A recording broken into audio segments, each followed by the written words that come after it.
Good morning, everyone. How are you? Thursday. Another Morning. rainy Thursday, unfortunately. Welcome to our live stream. For new viewers, this is a stream that we at Valiant Technology put on every Thursday, and we discuss a different topic relating to IT. If you want to check out our old videos, you can check us out on YouTube. We have a very big library at this point. We've been doing these videos throughout the entire pandemic. And really quick, we are Valiant Technology. We are a managed service provider located in New York, but we do have a national reach. And yeah, please like and subscribe and visit us at thevaliantway.com. Right down here. I know, right here. And really quick, thank you. Actually, this is a great segue. Mandy, welcome to our stream. This is Mandy's son from Kaseya. Thank you for being here so much. And Dan Comas, a returning guest. Welcome back. Yes. How are you doing? Doing great, man. Thanks for having me back. Yeah, of course. Dan's the equivalent of our what do they call the people that host SNL 5 more times? 5 timers. Yeah. You're our Tom Hanks, Dan. That's basically what we're saying. Or Steve Martin. You are. You're a 3-timer. You're getting up there. You might have to get a trophy or something at some point. That's it. I'm the fill-in radio host on Friday when the guest goes on vacation all summer. And you got to watch out though, because Mandy's here. That's right. Well, I'm saying Mandy is the new exciting guest that we're all she's the. Yeah. She's. Well, I was gonna say, I hope I live up to that name, and I hope I get invited back. I'm a little scared here. No, well, we're so happy to have you, and we are going to talk about something that seems pretty straightforward today. So, I think this topic is a safe topic, but also a really important one. So I think we can have some fun with it though too. We're going to be talking about password managers. Last week we talked about attacks on multi-factor authentication, and we gave some firsthand experiences. Again, please go check out that video. But now we want to talk about like I said, password managers. They are a common recommendation, and they are something Valiant that we provide to customers, and we suggest you use one too.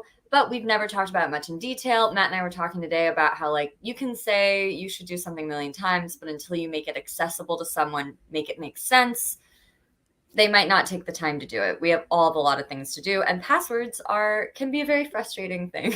Matt, what'd you say on average? One person has 100 different passwords, or at least 100 accounts that require passwords. Yeah, they're numbers you're going to hear that are going to vary from one study to the next. But NordPass did one last year that said that the average person has roughly 100 account passwords that they need to track for themselves. And, it's an average. Some people are going to have more. Some people are going to have less. Looking at Dan right now, I think he's up to 250, 300 thinking in his head. And a lot of times, and look, we're humans. We're going to do whatever we can to put the least amount of energy into something and get the outcome that we want.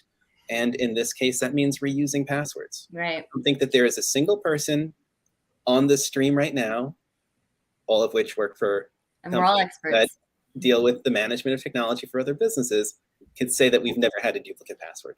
Mm-hmm. Mm-hmm. It's not the case. It's not. Mm-hmm. I'm seeing faces don't want to admit to it, but look, it's true. Look, we've all had an AOL account and a Yahoo account with the same password. All right. Oh, and a MySpace account. Oh God.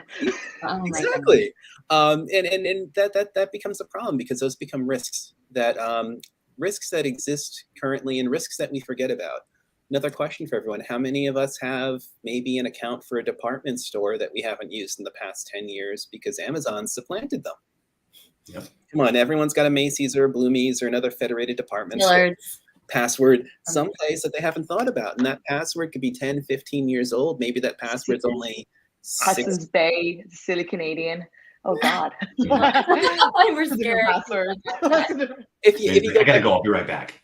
Well, see, and when you think about it in those terms, there's this account out there that I probably haven't touched in 10, 15 years. It may have a 6-character password that's the name of my pet or my car or some other thing that would have been much easier to think about at that time when these risks were not as prevalent or in our faces. each one of those old accounts just became a risk. So yes, at the end of today's stream, it might not be a bad idea to think about some of the accounts that, you know, we had in the past that we no longer use, that are dormant and out of our minds, but are technically just another way to get into our information. Exactly. And that kind of goes back to the whole idea of having all these passwords, ones that we forget even exist. We forget information, especially forget information that's designed to be complex, which a password should be. And that is exactly why we're going to talk about password managers today. It's a way to control some of the sprawl of authentication information that we cause for ourselves each day in our personal and business lives. And just giving a really practical demo of how they work. I think that a lot of the times you'll hear people talk about best practices. You know, you have to have a strong password. You should be using MFA. You need all these different layers of technology to be able to provide or at least mitigate risks within a company with regards to cybersecurity incidents and breaches. But we never really dive in and kind of look under the hood a little bit. And that's what I'm excited to do today. So I'm going to stop talking as much as I have been, because I've been talking a lot this morning. No, it's great. I'm gonna, well, I was gonna say, with everything you did a wonderful kind of summation of the topic, of all the aspects of the topic we're going to explore. But let's start with the building block, what people deal with on their screens when they're starting a new account. They always have to, you know, there's that little bar that shows you if the password is strong enough. I always feel really good when I get to the green, like I got an A. But let's talk about strong passwords. Before I was at Valiant, I worked in a retail environment, and I would get annoyed because we'd have to change our password a lot. And now I really appreciate why we have to do that, and why it's so Sisyphean that passwords have to keep changing and have to keep the rules around them keep changing. But can we explore that topic and what makes a strong password, and how do we continue to make strong passwords, I guess? Yeah. You know, one of the things that you'll hear me say a lot in the office, and it's something I'm starting to calm down with, because I'm realizing it's a term that I only use. And when I search for something on Google doing research, my own stuff comes up, which doesn't help anybody. You know, you'll hear me talk about the science of a strong password. You know, I think that there's a bit of a science behind it. And as time has gone on, and as technology has become more and more part of our lives, and things have become more complex, and the types of attacks that are used to gain our information have increased in complexity, so have the ideas around what makes a password complex, or one that we should be using. And I feel like technology changes at a pace where we can give what we would consider to be best practices today, and then we'll be doing this again 3 months from now with another set of best practices. So rather than kind of go through the typical motions of what a password should have and it shouldn't have, I decided, let's look at what NIST has to say. You know, of course, NIST is the National Institute of Safety Standards and Technology. Thank you. I don't know why I can never. Well, what we need to do as an industry, we need an acronym manager. All right. We do. I was in a call with the compliance manager from a major IT department a couple of days ago, and he insisted to spell out every single standard. So instead of saying NIST 800-171, he would tell me NIST 800-171 in conversation. Yeah. Over and over again. And I was just like, oh my goodness, I'm not gonna have this conversation. But the work that NIST does, and what they put out there is fantastic. And I think it's crucial to the function of many businesses. But yes, it can be incredibly verbose at times. And that's kind of what I'm getting at here with this. There's NIST 836B, and it's essentially a document that explains what makes a strong password. It gives guidelines, but it's also 79 pages long. And that's a lot of pages. That's just I think that in itself, it's going to deter anyone from a small business or someone that's really curious to understand what we're talking about in a little bit more depth from reading it, just from sheer length. So we're going to break it down. We're going to make it really easy. Passwords or passphrases that are no more than 64 characters in length. And then you got to look at that and go, wait, what? What are you talking about? How is that guidance in any way? At the end of the day, character for character, password length is more important than complexity. And, you know, complex passwords, when we talk about them, and Dan, I'd love you to get your input on this as someone who's doing similar work.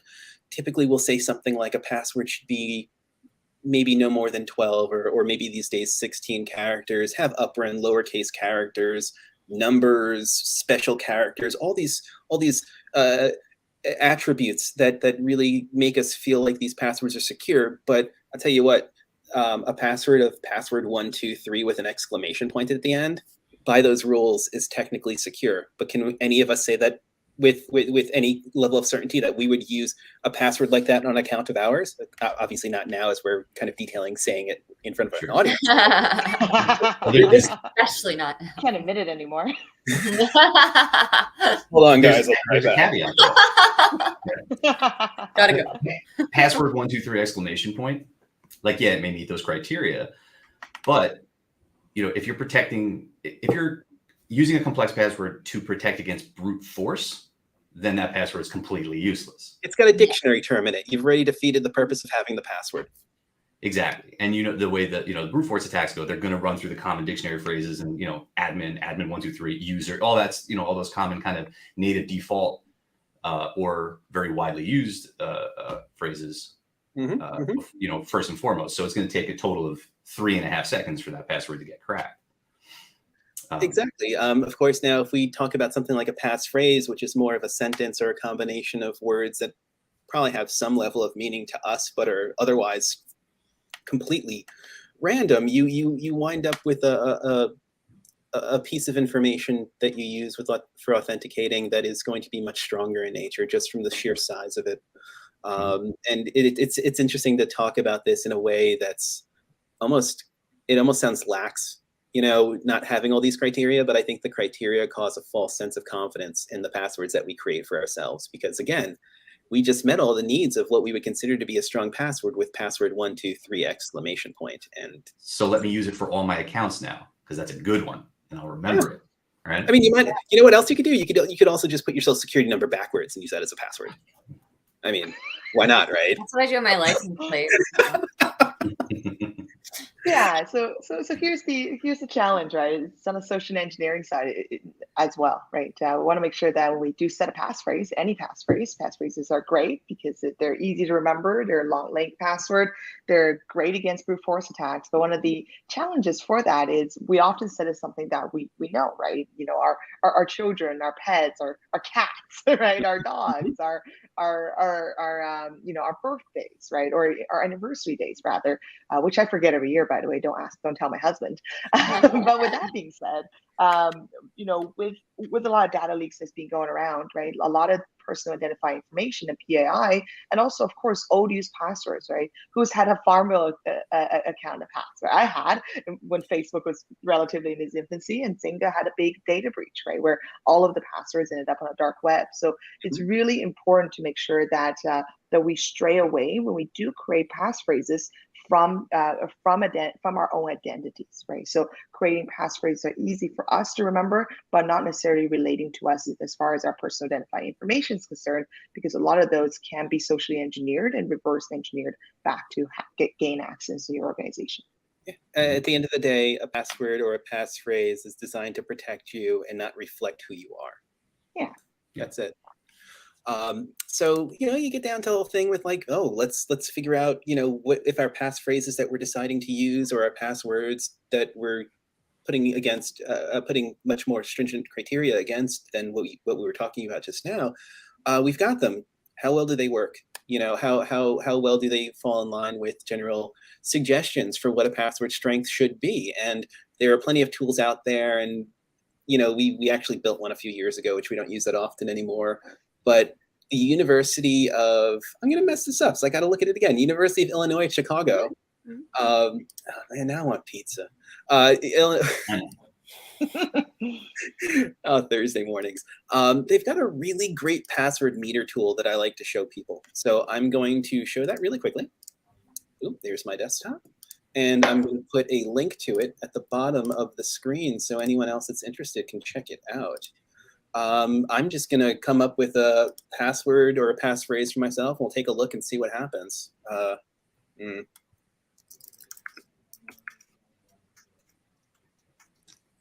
Wow. All right. So password here, at least with their requirements, must be at least 12 characters long. We've clearly exceeded that. We've exceeded almost everything else that they have here in a rule. So we've got number of characters. We've got uppercase and lowercase characters, a bonus for the frequency by which they're being used here. We're using numbers. We've got a couple of symbols in place. The password phrase, in case anyone wants to know, is "I got that crazy, silly Gumby gold." That has absolutely no meaning to anyone. I'm not going to remember it after I finish the stream today. And that's why we're going to put it in the password manager. I don't know where that phrase came by the way. I got that crazy, silly Gumby gold. I'm going to have to look that up. It's got to have some kind of reference to my past that doesn't make any sense. It's going to be the chorus of an EDM track in like 2 weeks. It's going to be all over TikTok. Oh, boy. So yeah, this password strength test meter is a great way of looking at the passwords that you want to use, or passphrases, and just getting a sense of how strong they are.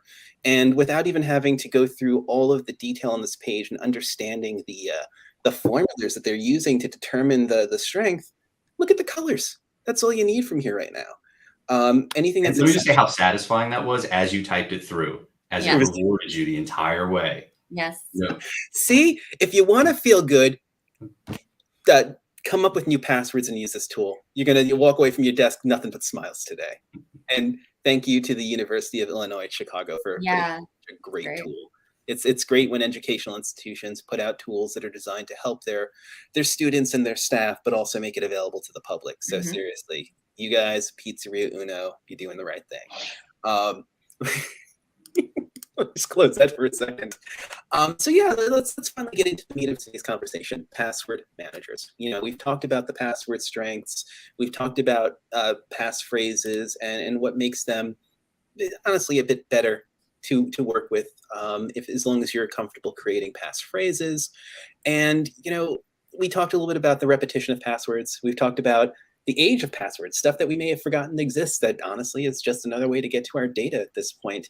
And that causes a lot of pain. I don't know about you guys, but this kind of stuff gives me a little pain in the pit of my stomach. It's just another thing to have to think about that's getting between me and doing my job. And I think that's one of the other benefits of a password manager, is that it saves time. You're not going to sit here thinking about what your password is. You're not going to think about where have you written it down, how many yellow sticky notes has it been on, and did that sticky note get stepped on by your coworker, and now is it being trailed down the street with your information on it? I saw that happen once in the city.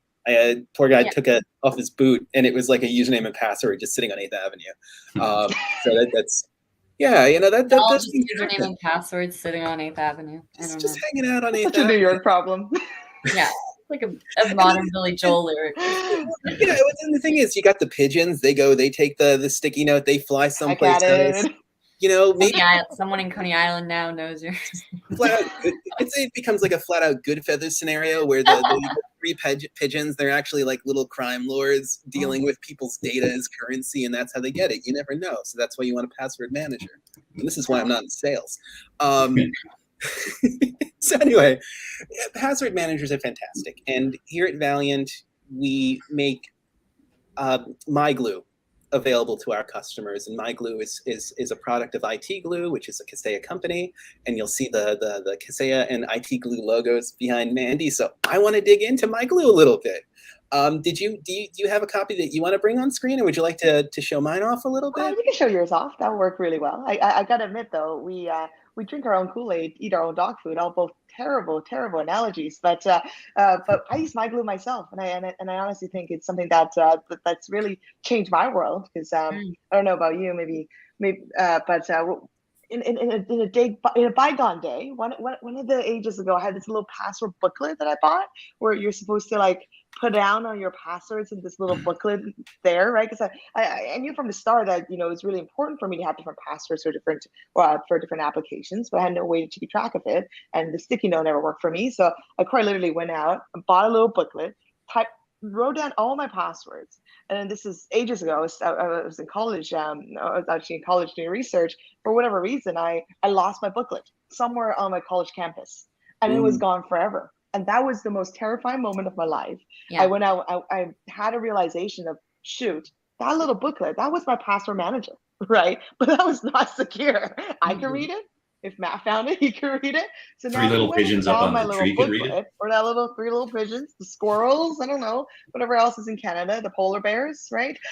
And, it was a terrifying thought that the polar bears had access to my banking information, had access to my Facebook information, to my AOL account. Oh my gosh, terrifying, right? And could change my MySpace profile picture. That was the apple my eye back in the day, right? So so really that's what Password Manager came to be, and why we actually made MyGlue. We started on the IT glue side as a small development house in Vancouver. When we developed IT glue, we developed it actually for IT professionals for exactly the same reason, right? As a password management manager, as a documentation manager. And then one of the things that we learned from a lot of our small medium business owners who are customers of our and partners of our managed services providers is that they went to us and say, hey, we need something like that too, right? We're still on those little booklets. What if those little booklets got lost, right? So that's essentially what MyGlue is. It's super easy, super simple. A couple things it does, right? It's that little booklet, but digitized, but in a very secure manner. It's SOC 2 Type 2 compliant, right? So all your data, all those passwords that you put in, all those documentations that you put in is secured and encrypted, in transit and at rest. So what that means is it's a mumbo jumbo code, right? When it's being transmitted on either to the data center and at the data center as well. So in case you ever lost that little quote unquote digital booklet, no one else can read it, right? That pigeon will just see a bunch of words and peck at it and be like, huh, that's fun. Right? And a couple other fun things you can do with it, right? If you guys are using some MyGlue, you may have two separate vaults. You have a company or corporate vault and also a personal vault as well. In the company vaults, and sorry, I don't have a build out MyGlue, and I know Matt doesn't have a very big build out MyGlue instance. Yeah. I've got my own system, but how about we create a password? Let's add a fake password into this just to show people how easy it is, especially since 100%. We have this incredibly complex passphrase, and it would be a shame not to use it someplace. I would never want that to go to waste. So let's do that. I don't even know if we can copy and paste from a password protected thing like that, but let's see. What was that again? I jump on my boogie board? No, that's not it. Oh, it's a crazy silly Gumby Gold. Okay. Yep, there you go. Create a new password. So here we go. We're gonna let's think of some kind of interesting system that we could put this in. Oh, you know what? Oh, that's it. I have a lunch party portal now. Yeah, it's like a lunch party portal, and it goes under it's an 80 account, so we'll just throw it in there for now. And we've got the password. Hey, look at that. That has got to be my password. Look at the length of that on that screen. That's something. Click view for me. I don't want to because it's probably random garbage. Oh, God. There it is. No, it's the link to you. Okay, so what we're going to do is we're going to go ahead and we're going to generate a password. Yeah. Because MyGlue has the generate a password utility right here, and it's just a click away. And, these are fairly long passwords. They are a combination of letters, numbers.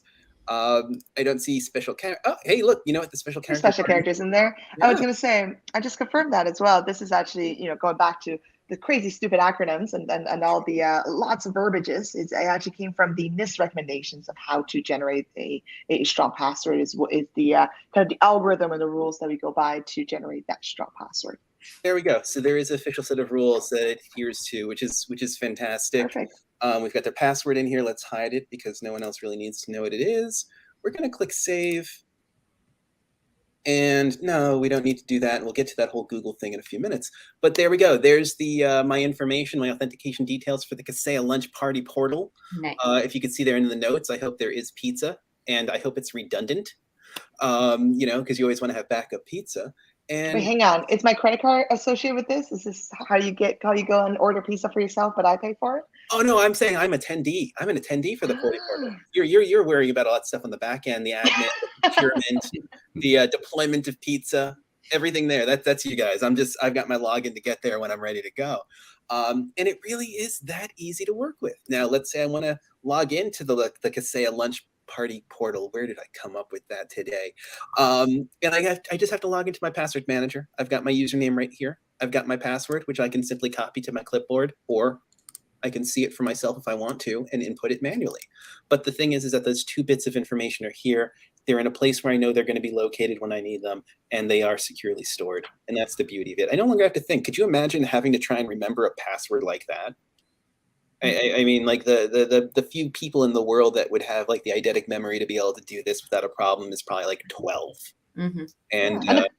And the best part is, right, we want to make it simple too. Even if you're on that password manager on the website, we do have a Chrome plugin, right? If you're using the Chrome as a browser, if you're using Edge as a browser, that works too. If you're using Firefox as a browser, we support that too. We're pretty easy that way. And when you're on that portal, that Chrome plugin will tell you exactly which password there is, and you can autofill that password to make your life even simpler. there you go. That's the point of this. It's to remove pain and do so in a way that also it helps increase security at the same time. It's a win-win.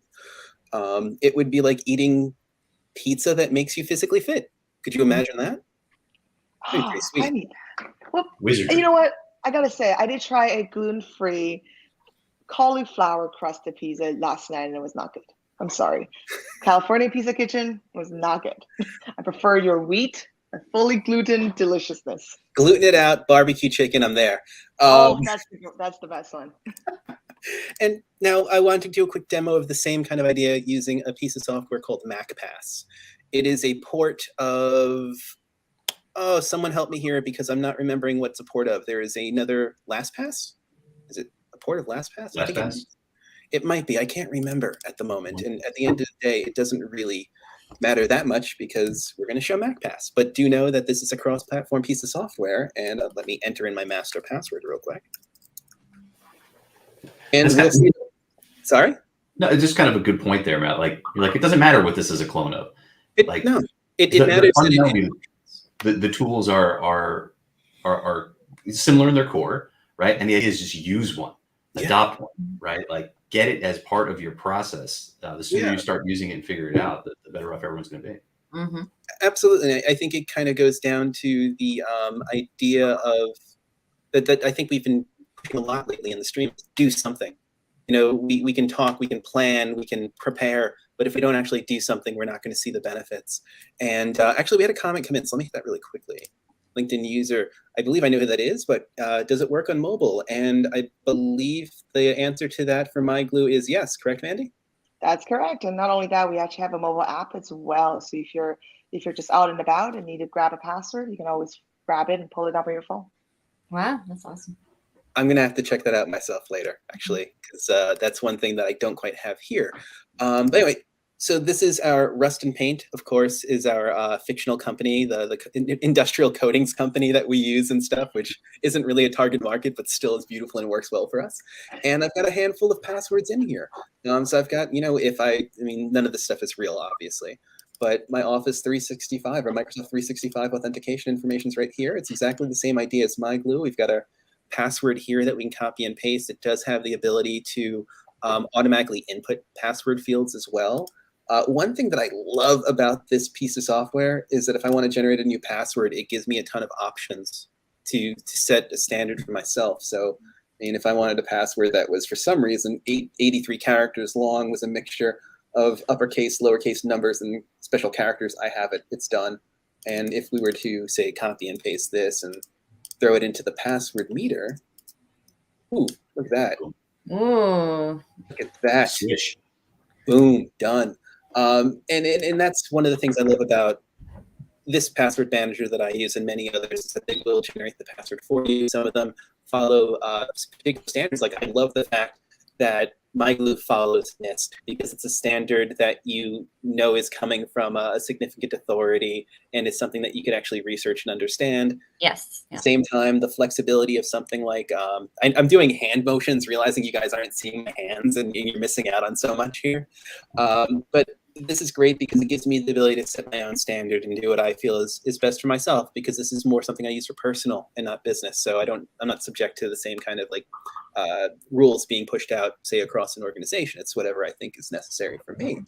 That's another good point, Matt. It's something that has the same amount of importance in your personal life as in your business life, right? So it's something that you could be learning or maybe starting to leverage, either at home because you want to protect your Gmail accounts and whatever it is, or it comes at you from the work side where maybe your MSP or IT department or just somebody you work with is like, hey, we're using this to make sure that, to meet compliance, or to make sure that we're staying current with the cybersecurity frameworks that the company has put in place. And it's always great when you have it affect the personal and business life, because the buy-in potential is so much higher, right? If it's something that's just work, oh, we have to do it. People aren't always typically interested in dedicating time. But something like this, there's so much personal value in following along and adopting it that once you show people and spend a little time showing them how it works, how you're doing right here, right. I think you wind up, with users for life, and that's really what you want. I would never remember my Stop and Shop account password without an account manager in place, and then I wouldn't have snacks in the house all the time. So right there, I mean, that's a perfect reason to go ahead with one of these. I don't remember any of my passwords, being fully honest. That's the ideal, right? Well, that's the idea. Here at the end of the day, all you need to do is remember the master password to get into the system, to get to your other passwords. And that's the password that you make incredibly complex and you remember for yourself, and that is it. And you don't talk about it, you don't mention it. It's like Fight Club, right? It's like rules 1 through 8 or whatever those were. You just don't talk about it. Now, one other nice feature that a lot of these password managers have is the ability to store data in the form of files. And of course, we always recommend multi-factor authentication being added on wherever. And, I think that one of the things that can be a bit painful for folks with MFA is what happens if I lose those MFA tokens, the information that I put into that authenticator app. Am I completely locked out? Now, if anyone knows someone that's had that problem with, say, like Facebook or a social network, the answer typically is, yeah, sorry, you're going to have to start over. It's like the little Mario died sound happens in the background and you realize you're at the beginning of the game again. In a case like this, if you have the ability to, say, save those files in the password manager, it makes life a lot easier. And here, if we actually go here, I'll show you the QR that was sitting inside of Rust and Paint's login information that we just looked at is right here. And I mean, why am I making it so big? Because it's fake. If you do, you're going to see Rick Astley. That's a standard as well. So we're just going to close that. No one needs to get rickrolled today. Hold on a second. Hold on. I'm going to go ahead. Prove me wrong. Tell me that's not going to take you to Rick Astley. Doing it right now. Oh, saying it's a State Farm commercial. Matt, you're not wrong.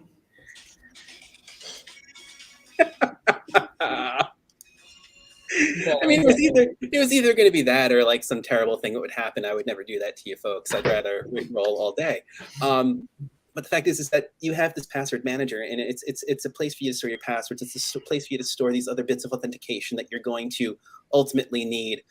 We've all had an incident where a cell phone breaks or something, and then all of a sudden we can't get into anything. And it's, hey, can you reset my MFA? Can you do this? Can you do that? Yeah. Well, you don't have to do it anymore because you have the information and you're storing it in a secure manner. Yep.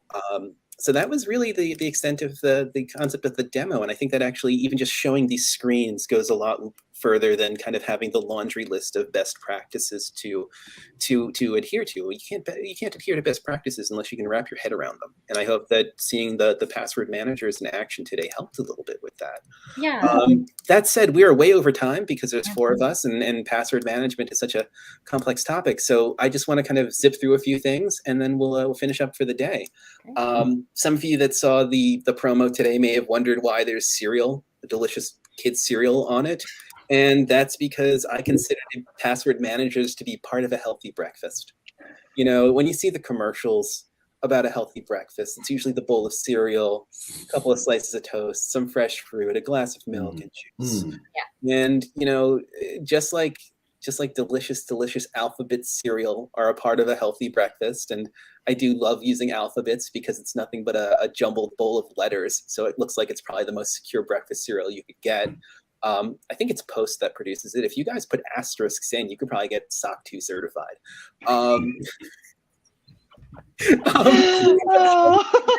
only part of a complete breakfast, part of. And when it comes to security, we look at things in layers, and I think it's the same thing. Password management is only part of a complete breakfast. You can't forget to have the secure passwords or passphrases that go into it. You can't forget to have multi-factor authentication. And on the back end, more the network side, not the user-facing side, you should have intrusion detection and logging. You should have a SOC SIEM, depending on the type of work that you do.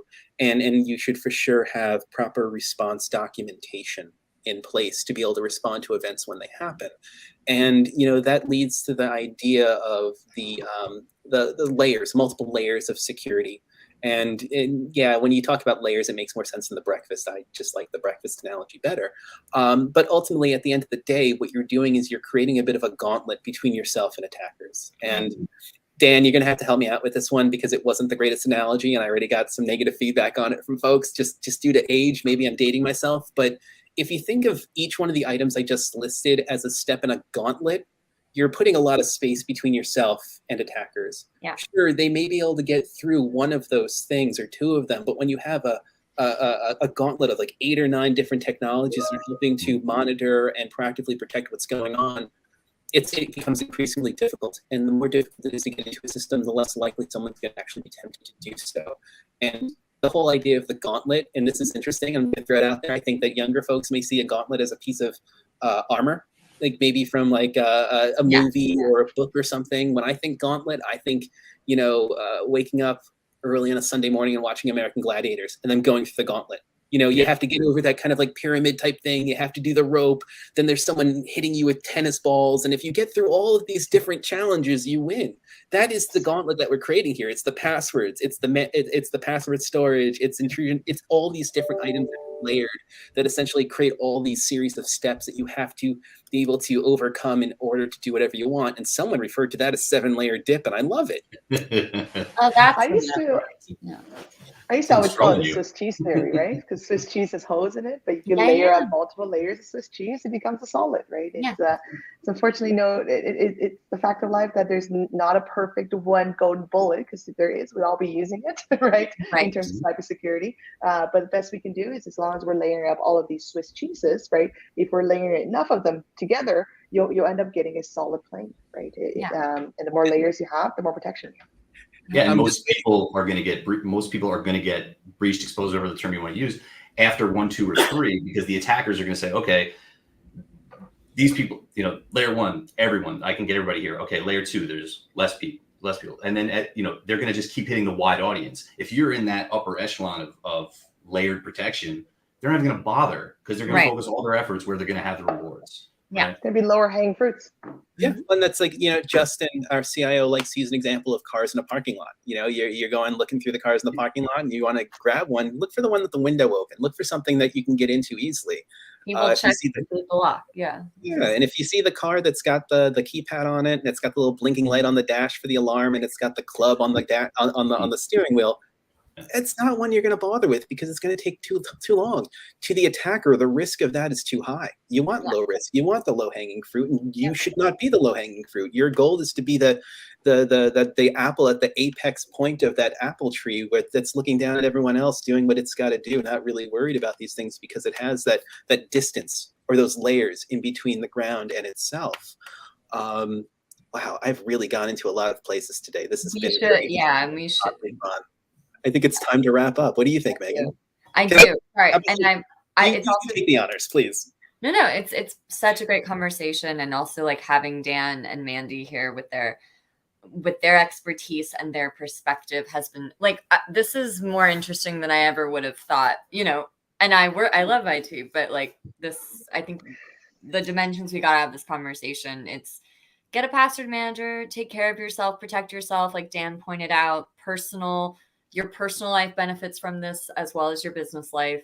And this, if you're going to be someone existing in today's world, you have got to take these precautions and protect yourself and people and your business. So thank you guys so much. This was, again, wonderful to listen to the experts talk about it.